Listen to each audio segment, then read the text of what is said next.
Hello दोस्तों, welcome back to वाणिज्य गुरु।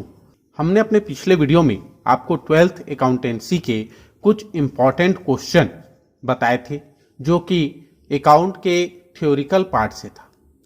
आज हम उसी वीडियो को आगे बढ़ाते हुए प्रैक्टिकल प्रॉब्लम से रिलेटेड कुछ मोस्ट आईएमपी क्वेश्चंस, ऐसे प्रश्न जिनके आने के चांस बहुत ज़्यादा हैं, उन प्रश्नों को आपके साथ शेयर करने वाले हैं। पार्टनरशिप से रिलेटेड जो प्रैक्टिकल प्रॉब्लम इस साल बोर्ड परीक्षाओं में पूछे जा सकते हैं, वो आज मैं इस वीडियो में आपको बताने जा रहा हूं। प्रश्नों को समझने से पहले आप एक बात समझ लीजिए कि हो सकता है सेम जो क्वेश्चन मैं आपको बताने जा रहा हूं वो सारे के सारे सेम क्वेश्चंस आपके एग्जाम में ना आए। जैसे हो सकता है किसी क्वेश्चन में मैं मोहन, सोहन और सुरेश, ये 3 साझेदार थे, इनके बारे में बता रहा हूं और परीक्षा में हो सकता है वो XYZ के नाम पर पूछा जाए। तो ऐसे केस में आपको क्वेश्चन के पैटर्न को समझना है। क्वेश्चन का पैटर्न सेम होगा, नाम और अमाउंट हो सकता है कि डिफरेंट हो जो हमने पढ़ा है और एग्जाम में जो आया है, लेकिन मेरी कोशिश है कि जिस पैटर्न में क्वेश्चन पूछे जाएंगे उस पैटर्न को ही मैं आपको बताने की कोशिश कर रहा हूं। चलिए वीडियो शुरू करते हैं। देखिए, पार्टनरशिप से 4 प्रश्न प्रैक्टिकल प्रॉब्लम के आएंगे, जिसमें से एक प्रश्न 4 नंबर का होगा, 6 नंबर के 2 प्रश्न और 8 नंबर का 1 प्रश्न पूछा जाएगा। मतलब पार्टनरशिप जो चैप्टर है ये हमारी स्कोरिंग के लिहाज से बहुत ही इंपॉर्टेंट है। पहला प्रश्न जो 4 नंबर के लिए पूछा जा सकता है वो है, यह अनुमान था कि एक फर्म अपनी 8 लाख रुपए की पूंजी पर 8% लाभ कमाई। पिछले 4 वर्षों का वास्तविक लाभ 1 लाख रुपए वार्षिक है। साझेदारी संलेख के अनुसार अधिलाभ के 2 वर्ष के क्रय के आधार पर ख्याति निकाली जाती, ख्याति की राशि ज्ञात। दूसरा प्रश्न है, आदित्य और अनुजा लाभ व हानि का विभाजन 3:2 के अनुपात में करते हैं जो 1 जनवरी 2017 से साझेदार है। इस तिथि को वे अंकिता को 1/10 लाभ के भाग के लिए फर्म में साझेदार बनाते हैं। यह गारंटी दी जाती है कि अंकिता को प्रतिवर्ष कम से कम 3,000 रुपए मिलेंगे। आदित्य और अनुजा का परस्पर अनुपात पूर्ववत रखा जाएगा। वर्ष में फर्म को 20,000 रुपए का लाभ हुआ। लाभ हानि खाता बनाकर लाभ का वितरण दर्शाइए। दिलीप और केशव एक फर्म में 3:2 के अनुपात में लाभ का विभाजन करते हैं। इस फर्म में मोहन नए साझेदार के रूप में प्रवेश करता है। उसका लाभ का अनुपात 1:4 है। सभी साझेदारों के नए अनुपात ज्ञात कीजिए, जबकि मोहन ने अपने लाभ का संपूर्ण भाग केशव से लिया है। जबकि मोहन ने अपने लाभ का भाग दिलीप और केशव दोनों से बराबर अनुपात में लिया है। लीला और मीना फर्म में साझेदार हैं और लाभ व हानि का विभाजन 5:3 के अनुपात में करती है। 1 जनवरी 2017 को वे ओम को फर्म में प्रवेश देती है। ओम के प्रवेश तिथि पर लीला और मीना के आर्थिक चिट्ठा में सामान्य संचय 16,000 रुपए और लाभ व हानि खाता 24,000 रुपए जमा दर्शा रहा था। ओम के प्रवेश पर उसने 10,000 रुपए पूंजी और 8,000 रुपए ख्याति के लाता है। उपरोक्त मदों के व्यवहार हेतु आवश्यक रोजनामचा प्रविष्टियां कीजिए। अगला है, आदित्य, अनुजा और अर्पिता एक फर्म में साझेदार है। 3 वर्षों तक उनकी पूंजी पर ब्याज नहीं दिया गया, जबकि 5% वार्षिक की दर से ब्याज देने का प्रावधान साझेदारी अनुबंध में था। उनकी पूंजी स्थिर है, जो क्रमशः 20,000, 16,000 और 14,000 रुपए है। चतुर्थ वर्ष के प्रारंभ में जर्नल प्रविष्टियों द्वारा भूल सुधार कीजिए। समायोजन विवरण सारणी भी दर्शाइए। सुरेश और नरेश साझेदार हैं जो 3:2 के अनुपात में लाभ विभाजित करते हैं। वे महेश को साझेदारी में लाभ के 1/6 भाग के लिए प्रवेश देते हैं, जो ख्याति के लिए 18,000 रुपए नगद लाता है। निम्नलिखित दशाओं में ख्याति का लेखा करने के लिए पंजी प्रविष्टियां कीजिए। यदि महेश अपना भाग सुरेश से प्राप्त करता है, यदि महेश अपना भाग पुराने साझेदारों से बराबर पाता है। अ, ब और स एक फर्म में साझेदार हैं जो लाभ व हानि का विभाजन 2:2:1 के अनुपात में करते हैं। 31/12/2018 को उनका चिट्ठा इस प्रकार था। लेनदार 24,000, सामान्य संचय 10,000, पूंजी अब स की 30,000, 24,000, 12,000, टोटल 66,000 रुपए। रोकड़ 12,000, देनदार 16,000 माइनस संचय, स्कंद 15,000, फर्नीचर 19,000, भवन 38,500 रुपए।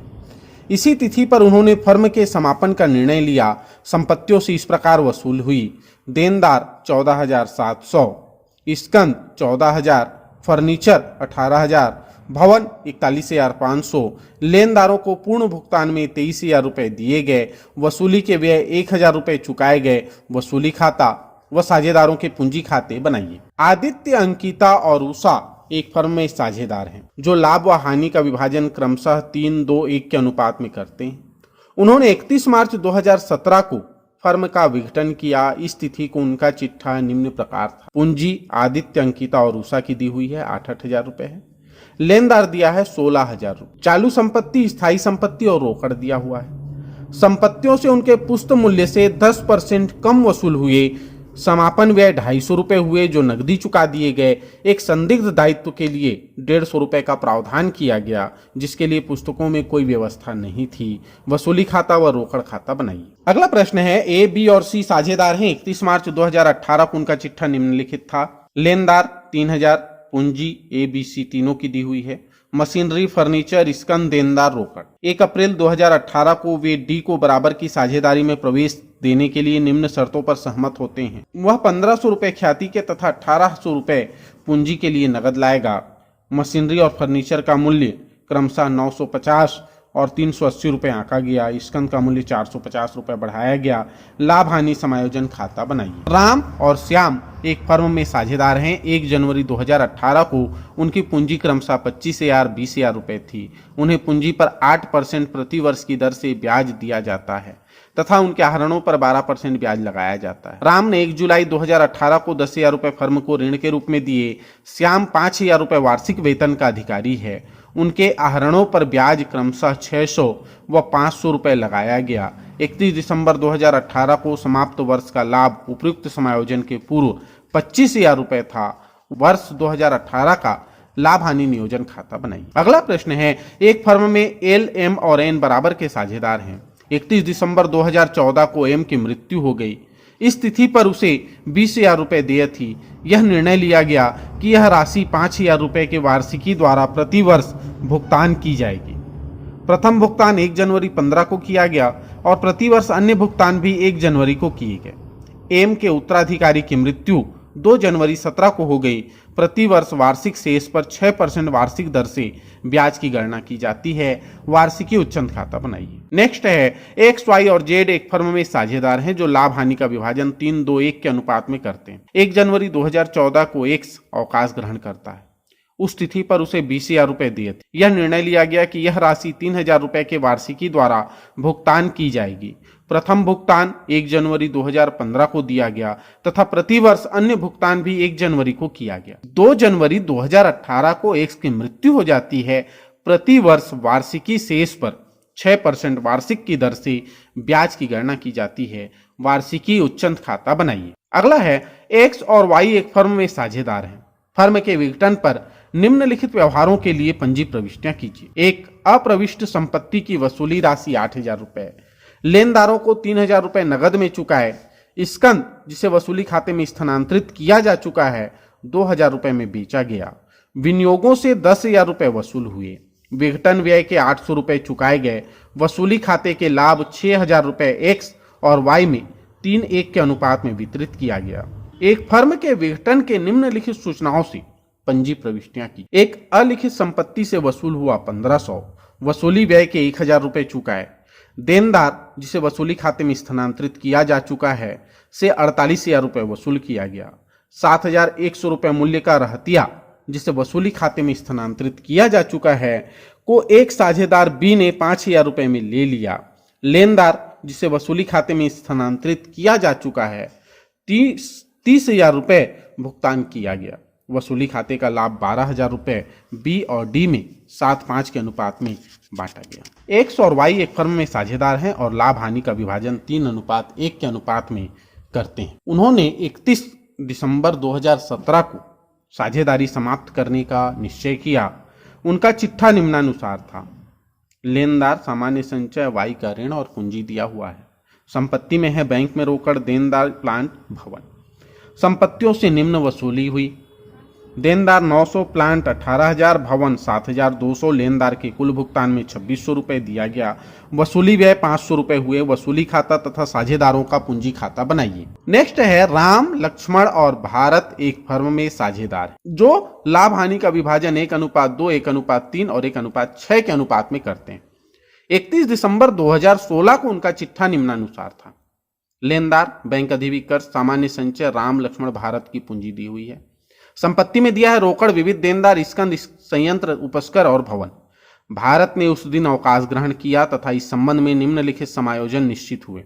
स्कंद के मूल्य में 10% की वृद्धि की जाए, संयंत्रों पर 5% घटौती अपलिखित की जाए, देनदारों पर 5% डूबत ऋण संचय बनाया जाए। फर्म की ख्याति का मूल्य 12,000 रुपए है। आपको 31 दिसंबर 2016 को पुनर्मूल्यांकन खाता और साझेदारों के पूंजी खाता बनाना। नेक्स्ट क्वेश्चन है, एक व्यवसाय की विनियोजित पूंजी 1 लाख रुपए है। इस प्रकार के व्यवसाय में 10% आय अपेक्षित है। पिछले 3 वर्षों का औसत लाभ 12,000 रुपए है। साझेदारी संलेख के अनुसार ख्याति का मूल्यांकन अधिलाभ के 2 वर्षों के क्रय के आधार पर बराबर करना है। ख्याति का मूल्य निकालिए। नेक्स्ट है, आलोक और अशोक एक फर्म में बराबर के साझेदार हैं। उनकी पूंजी क्रमशः 20,000, 16,000 रुपए। अशोक प्रति माह 600 रुपए वेतन पाने का अधिकारी है। पूंजी पर 6% वार्षिक ब्याज दिया जाता है। उस वर्ष का लाभ उपयुक्त समायोजन के पूर्व 12,000 रुपए था। लाभ हानि नियोजन खाता बनाइए। अब एक फर्म के समान साझेदार हैं, वे स को फर्म में नया साझेदार बनाने के लिए सहमत होते हैं। 31 दिसंबर 2016 को उनका चिट्ठा निम्नलिखित है। लेनदार, देय विपत्र और अब की पूंजी दी हुई है।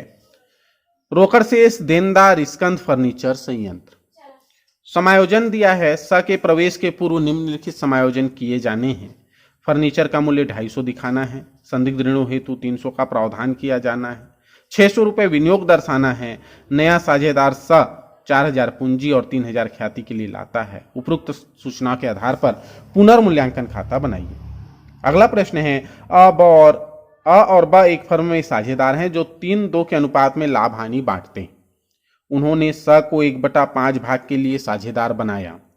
स 30,000 रुपए पूंजी के लिए वह अपने भाग की कुल ख्याति 16,000 में से 10,000 रुपए नगद लाता है। आवश्यक पंजी प्रविष्टियां कीजिए। नेक्स्ट प्रश्न है, अ और ब एक फर्म में साझेदार हैं, वे लाभ हानि 3:1 के अनुपात में बांटते हैं। 31 दिसंबर 2018 को उनका चिट्ठा निम्नलिखित है। लेनदार, अ का ऋण पूंजी दिया हुआ है। देनदार और विविध संपत्तियां दी हुई है। इस तिथि को फर्म का विघटन हुआ। देनदारों से 15,000, विविध संपत्ति से 60,000 वसूल हुए। वसूली खाता बनाइए। एक्स, वाई और जेड साझेदार हैं जिनका लाभ विभाजन अनुपात 3:2:1 है। 31 दिसंबर 2010 से एक्स फर्म से अवकाश ग्रहण करता है। उसके हिस्से का राशि का निर्धारण 20,000 रुपए किया गया। यह निश्चय किया गया कि उसे प्रतिवर्ष 3,000 रुपए वार्षिक वृत्ति पद्धति से भुगतान किया जाएगा। यह भुगतान प्रतिवर्ष की 1 जनवरी को किया जाएगा। प्रथम 4 वर्षों का वार्षिकी वृत्ति लेखा यह मानकर बनाइए कि ब्याज की दर 6% प्रति वर्ष है। वार्षिकी वृत्ति लेखा का मतलब है वार्षिकी उच्चंत खाता, एनुअल सस्पेंस अकाउंट। नेक्स्ट है, अ, ब और स एक फर्म में साझेदार हैं और लाभ हानि को क्रमशः 1/2, 1/3, 1/6 के अनुपात में विभाजित करते हैं। 31 दिसंबर 2018 को फर्म की वित्तीय स्थिति विवरण निम्नलिखित है। लेनदार, देय बिल, संचिति निधि, पूंजी अ, ब, स तीनों की दी हुई है। बैंक में रोकड़, देनदार, अंतिम रहतिया, मोटर गाड़ी, मशीनरी, भवन। ब व्यापार से 1 जनवरी 2019 को पृथक होता है। आपको निम्नलिखित समायोजन करने हैं। फर्म की ख्याति का मूल्य 18,000 लगाया गया। मशीनरी पर 10%, मोटर गाड़ी पर 15% ह्रास लगाना है। स्कंद का मूल्य 20% से भवन का मूल्य 10% तक बढ़ाया जाना है। अशुद्ध ऋण कोष को 1,950 रुपए तक बढ़ाना है। उपरोक्त व्यवस्था को कार्यान्वित करने के लिए पुनर्मूल्यांकन खाता व ब का पूंजी खाता बनाइए। तो बच्चों, अगर जितने प्रश्न मैंने आपको बताए हैं, अगर आप इन प्रश्नों को अच्छे से तैयार कर लेते हैं तो पार्टनरशिप से 35 नंबर के प्रश्न आएंगे। 35 नंबर में से अगर आप इन प्रश्नों को अच्छा से मेहनत करके बना लेते हैं तो निश्चित रूप से आपको 30 से 34 नंबर तक के मार्क्स आसानी से आ सकते हैं। और अगर आपकी राइटिंग अच्छी है, आप अच्छे से उसको तैयार कर सकते हैं। प्रारूप प्रॉपर वे में बनाकर अगर आप सॉल्व करेंगे तो हो सकता है 35 के पूरे क्वेश्चन भी पूरे मार्क्स भी आपको मिल जाए। ये केवल पार्टनरशिप के आईएमपी क्वेश्चन है, कंपनी अकाउंट से रिलेटेड और जो हमारा पार्ट बी है उससे रिलेटेड आईएमपी क्वेश्चंस की एक और वीडियो मैं आपको अपलोड करके दूंगा जो नेक्स्ट डे आपको मिलेगी। आज के लिए वीडियो ज़्यादा लंबा न करते हुए इतना ही क्वेश्चन मैं आपको दे रहा हूं ताकि इसकी प्रैक्टिस भी आप अच्छे से कर पाए। अगर आप चाहते हैं कि इन प्रश्नों को सॉल्व करके भी आपको बताया जाए तो कमेंट करके जरूर बताइए, मैं इनको सॉल्व करके भी आपको समझाकर इसे आपको प्रॉपर वीडियो में समझाऊंगा। तब तक के लिए आप अपनी तैयारी करते रहिए। मिलते हैं नेक्स्ट वीडियो में। जय हिंद, जय भारत।